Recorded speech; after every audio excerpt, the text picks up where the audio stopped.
மகர ராசி மாசி மாத பலன்கள். சூரியன், ராகு, சுக்கிரன், புதன், சனி 5 கிரகங்களும் 2ஆம் இடத்துல இருக்கார். சனி பகவான் 6-3 இடத்துக்கு போகிறாரு. மகர ராசிக்கு சனி பகவான் சிறப்பான இடத்துக்கு போகிறார், 3ஆம் இடத்துக்கு.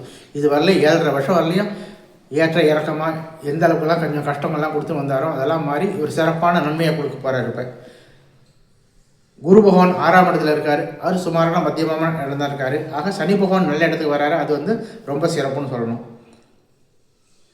21/2 அன்னைக்கு செவ்வாய் மாறுறாரு. அதனால் அது கொஞ்சம் நல்லாவே சிறப்பாகவே இருக்கும். சந்தான பாக்கியம் இல்லாதவங்களுக்கு புத்திர பாக்கியம் உண்டாகும். அனுகூலமான காலமாக இருக்கும் அது. ஆக 2இல் இருக்கிற கிரகங்கள் குரு பார்வை இருக்குது. அதனால் ஒன்றும் பிரச்சனை இல்லை. 2ஆம் இடத்துல தான் இருக்கிற 5 கிரகத்தையும் குரு பார்வை இருக்கிறனால எந்த அளவுக்கு பெரிய அளவில் எந்த கட்டமும் இருக்காது.